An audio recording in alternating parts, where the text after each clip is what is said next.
오늘 막 들어온 경제 뉴스를 따끈따끈하게 전해드리는 가짜분 경제 시간입니다. 한국경제TV의 신인규 기자, 머니투데이 방송의 김주영 기자 스튜디오에 나왔습니다. 어서 오세요. 안녕하세요. 네, 오늘 첫 소식은 신인규 기자님이네요.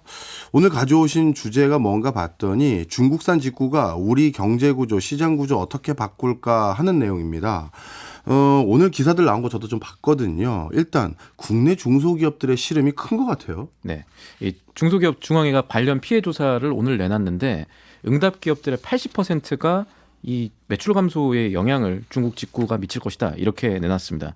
이 중소기업계가 이 세계 여러 나라 가운데 딱 중국 직구를 꼬집어가지고 조사 결과를 이렇게 내놨다는 거를 주목해 볼 만한데 네. 배경이 좀 있겠습니다. 이게 일단은 지난해부터 해외 직구 시장에서 1등이 또 바뀌었습니다. 원래 미국이었는데 중국이 됐습니다. 어허. 환율 영향이 좀 있어서 미국 거 안 샀다고 볼 수 있겠지만 중국 쪽 직구 힘이 셉니다. 이게 지난 한 해 동안 중국 직구 금액이 3조 3천억 원에 육박하면서 전체적으로 1년 새 2배 성장을 했습니다. 야, 1년 새 2배요. 예.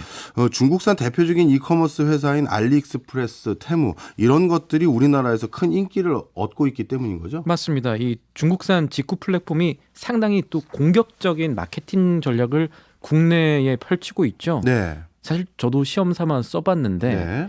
이 기존 온라인 쇼핑몰이랑 다른 좀 묘한 면이 있었습니다. 예를 들어 가지고 이어폰을 산다고 했을 때 이 이어폰 검색해 보면 마치 좀 미끼 상품처럼 보이는 뭐 진짜 막 1,000원짜리 이어폰, 무선 이어폰도 막 뭐 9,000원짜리 뭐 이런 것들이 막 올라와요. 예. 이런 거를 관시 상품으로 올려놓고 근데 주문 금액은 그거보다 좀 더 내야 됩니다. 13,000원 정도 해야 무료 배송까지 해준다고 광고를 해요. 그러면 에이 택배비 대신 쓰는 셈 치고 안 사도 되는 싼 물건 좀 더 사가지고 10,000원 이상의 소비를 좀 하게 만듭니다. 여기에 중국 직구 플랫폼들은 게임화된 판촉 전략에도 상당히 이제 신경을 써서 적극적인 행보를 좀 펼치고 있어요. 게임화된 판촉 전략이요? 이게 뭡니까? 여러 장치들이 있는데 쉽게 보면은 앱에서 이제 요새는 앱으로 많이 사더라고요. 앱을 클릭했을 때 뭐 팝업이 됩니다. 돌림판 예. 같은 게 나와요. 아, 예, 그래서 봤습니다. 그걸 클릭하면 추가 할인 혜택을 주는 뭐 그런 시스템인데 사람들로 하여금 이게 그냥 쿠폰 딱 받는 게 아니라 내가 스스로 클릭해서 얻어낸 어떤 행운의 할인 이런 생각을 들게 해서 소비자들한테 능동적인 소비를 좀 유도하는데 쉽게 말하면 안 사도 될 거 사게 하는 되게 능합니다. 그냥 할인 쿠폰 주는 게 아니라고 했잖아요. 처음에는 돌림판 돌리면 몇십 점까지 퍼주다가 예. 100점이 돼야 이제 쿠폰을 받을 수가 있는데 마지막에 한 0.1점이 부족해가지고 아쉽게도 쿠폰을 못 주게 되는 뭐 그런 상황을 만들어놔요. 예. 그러면 저희 같은 경우는 0.1점 더 받으려고 카카오톡이나 이런 데서 친구 초대를 하게 만드는 그런 식으로 영업을 이제 하게 하는데 실제로 이런 중국의 직구 플랫폼이 우리나라보다 먼저 미국에서 성공을 거뒀는데 네. 미국에서는 중국산 직구 플랫폼의 성공 요인 가운데 하나로 이 게임화된 판촉 전략을 꼽기도 합니다. 네, 말씀을 듣고 보니까 진짜 그렇겠네요. 그런데 이런 중국산 직구가 우리 중소기업의 반발을 가져올 정도로 이미 상당 수익까지 올라왔다라는 거가 지금의 상황인데 그렇다면 앞으로 우리 시장, 우리 산업에 어떤 변화를 가져올지 정말 궁금합니다. 가장 직관적으로 생각할 수 있는 건 국내 경쟁사들이 뭔가 뭐 매출 추이가 안 좋아지겠다. 이 정도는 바로 알 수 있을 것 같아요. 맞습니다. 그리고 그게 실제로 일어나고 있어요. 우리나라에서 이제 결제 기준으로 사람들이 가장 많이 이용하는 쇼핑 플랫폼이 쿠팡입니다. 예. 이마트가 아닙니다. 제쳤죠. 예.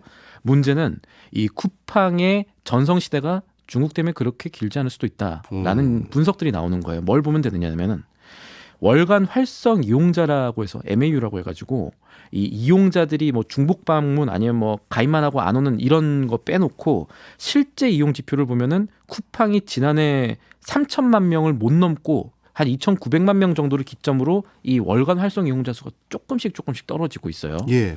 근데 그 와중에 중국산 직구 쇼핑 플랫폼이죠. 이게 알리익스프레스, 테무 급격한 성장세를 보입니다. 알리익스프레스가 지난해 쇼핑 앱 기준으로 이용자 수 4위 정도 올랐는데 네. 1년 전이랑 비교하면은 활성 이용자 수가 560만 명, 2배 이상 늘었고 테무가 6위까지 올랐는데 이게 국내 상륙한 지 반년밖에 안 됐거든요. 460만 명. 이렇게 됩니다. 이야. 이게 쿠팡뿐만 아니라 다른 우리나라 이 쇼핑 관련 대기업들도 마찬가지 타격을 좀 받고 있어요.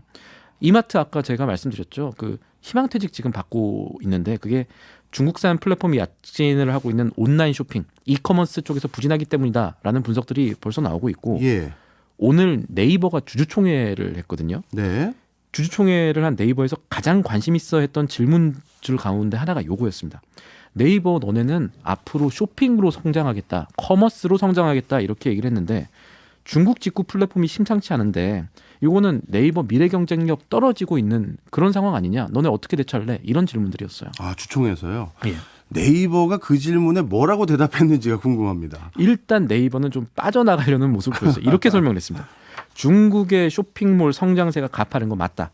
근데 한편으로 보면은 이런 중국 플랫폼이 네이버에 광고를 주는 광고주, 파트너 역할을 한 걸 같이 생각해 보셔야 된다. 그래서 광고 쪽에서는 매출에 도움이 될 수도 있으니까 우리는 중국 플랫폼과 맞서 싸우지 않고 이들과 협업을 하면서 매출 상승의 기회로 좀 삼아보겠다. 이런 설명이었습니다. 그러니까 쉽게 말하면 네이버는 네이버 쇼핑 보면은 자체 플랫폼 아니면 뭐 스마트 스토어 이런 데 들어온 판매사들한테 광고 수수료 받거든요. 네. 이런 거를 주는 이 광고주님이 뭐 알리나 테무가 될 수도 있으니까 그쪽 중국 업체가 될 수도 있으니까 중국산 플랫폼 약진 뭐 나쁘지 않을 수도 있다는 얘기죠. 네. 그럴 듯한 얘기인 것 같죠. 근데 또 한편으로 보면은 이런 설명은요. 기존의 네이버 쇼핑에 들어와 있는 국내 업체들 이런 사람들의 이 유통 구조를 보면 이들이 중국 플랫폼에 잠식이 되기가 더 쉬운 예. 그런 점을 빼고 한 설명이라는 점도 체크를 해보셔야 될 것 같아요. 그동안에 보면은 이 네이버 쇼핑이라든가 우리나라 온라인 쇼핑몰에서 사실 그 중국에서 물건 수입해가지고 마진을 붙여서 온라인 쇼핑몰에서 파는 이른바 좀 소위 말하는 택가리 판매가 이 여러 가지 주류를 형성해 오기도 했었거든요. 네. 그 말이 맞는 것 같아요. 저도 비슷한 물건을 어찌 보면 외관상 거의 똑같거든요. 우리나라를 대표하는 이커머스 어떤 사이트에 들어가면 그게 한 3, 4만 원 하는데 방금 말씀 주셨던 테무나 알리익스프레스에 들어가 보면 어떤 거는 막 3분의 1 가격에 팔려요. 맞아요. 그러면 진짜 소비자들 입장에서 정말 허탈하거든요. 우리 기업 이커머스 이용해야지 하던 생각이 있었다 하더라도 아, 가격 차이가 똑같은 물건이 이 정도 나면 진짜 허탈해지는데 중국산 이커머스에서 물건 싸게 살 수 있는 거 맞는 거잖아요. 그렇죠. 이게 처음에는 물론 가품도 있어요. 가품 문제도 당연히 있지만 네. 조금 더 깊이 가보면은 가품이 아닌데도 소위 말하는 짝퉁 제품이 아닌데도 중국 직구 쇼핑몰에 올라간 제품이 국내에서보다 훨씬 싼 경우들이 있습니다. 어떤 과정이 숨어 있냐면 국내 업체가요 중국 공장 가서 계약을 맺어요. 예. 당신네들 요러요러한 물건을 우리가 수입하고 싶다. 그렇게 해서 정식으로 수입을 하게 되면요. 전자제품 같은 경우에는 KC 인증이라는 걸 받아야 됩니다. 그렇죠. 우리나라에 수입을 하려면 돈 듭니다. 돈 들고 또 이제 국내에서는 우리가 책임지고 수입했으니 AS 비용 같은 것도 생각을 해야 되잖아요. 망 같은 것도 깔고 유통망 같은 것도 다 하고 이런 거를 붙여서 파는 거예요. 그렇게 되면은 중국에서 바로 사는 것과 비교해서 최소 20% 뭐 15%에서 20% 정도는 차이가 날 수밖에 없다는 게 이제 업계의 설명이에요. 기본적으로는 기본적으로 네. 그렇습니다. 물론에 이제 그동안에 사람들이 원가 얼마인지 어떻게 알겠어. 중국 뭐 어떻게 알겠어. 이렇게 하면서 훨씬 원가보다 비싸게 15% 이상으로 받아온 유통업자들이 많았기 때문에 네. 국내에서 한편으로 중국산 직구 열풍이 세게 불고 있는 측면도 있겠습니다. 방금 말씀 주셨던 이런 구조가 정상화되지 않는다면 우리나라 유통산업은 어찌 보면 중국 이커머스 때문에 상당히 타격을 받을 수밖에 없을 것 같아요. 그러면 유통 말고 또 타격을 받을 거로 우려되는 국내 산업이나 시장 분야 어디 있을까요? 조금 가까이서부터 보면은 일단 택배 봐야겠죠. 네. 이 택배 시장의 변화 그리고 조금 더 멀리는 미디어 시장, 광고 시장 변화 조짐도 보입니다. 네. 택배는 유추하기가 쉽겠죠. 이 중국산 물건이 앞으로 더 쏟아질 건데 올해만 뭐 중국산 쇼핑몰 한 군데만 봐도 한 8천만 개가 배송이 될 거다, 뭐 많이 될 거다 이런 분석들이 있는데 네. 이거를 어느 택배 회사가 가져오느냐 여기에 따라서 웃게 되는 기업과 울게 되는 기업들이 갈릴 거고요. 알리익스프레스가 오는 5월 기준으로 해가지고 국내 택배사 선정에 들어갑니다. 그동안에는 수의 계약을 맺었었어요. 네. 근데 이번에 업체 간 경쟁을 붙이기로 했습니다. 우리가 갑이 되겠다라는 얘기인 것이고. 그래서 이제 택배사들 관련 기업 주가가 움직일 수 있는 얘기고 이건 또 조금 더 긴 흐름일 수가 있는데 택배는 여기까지 얘기를 하고 TV 광고 같은 미디어 광고 시장의 축소 혹은 변화를 중국산 직구 플랫폼이 좀 갖고 올 수 있다. 네. 이런 생각을 해볼 수가 있어요. 이게 업계의 얘기인데 지상파 TV 광고 보면은 아침이나 오전 시간대는 뭐 홈쇼핑식의 광고라든가 중소기업 광고가 사실 많습니다. 예. 많은데 거기서 나오는 광고 제품 가운데 중국에서 수입하는 것들이 사실 많다고 합니다. 그런 광고를 본 분들이 이제는 아니 같은 제품 아까 설명드린 것처럼 중국산 플랫폼에서 직구하거나 하면은 뭐 싼데 그리고 국내 수입사 너네들 제일 싸다 그랬더니 왜 비싸냐 중국이랑 비교하면 비싼 구조가 있을 수 있으니까 네. 이렇게 항의를 하거나 커뮤니티에 올리기 때문에 광고주들이 기존 방식의 광고를 좀 꺼리는 현상이 조금씩 나오고 있대요. 그런 여러 부분들을 보면은 그런 광고들이 조금 줄어들 수 있다는 게 미디어 산업 쪽에서 이게 어떤 영향을 미칠지 아마 긍정적인 영향보다 부정적인 영향이 많을 거라는 관측이 벌써부터 나오고 있습니다. 네. 중국산 이커머스 회사가 국내에 들어와서 단순히 물건 싸게 살 수 있는 환경 구축했다 이 수준이 아니라 이제는 광고 시장까지 큰 영향을 받고 있네요. 잘 알겠습니다.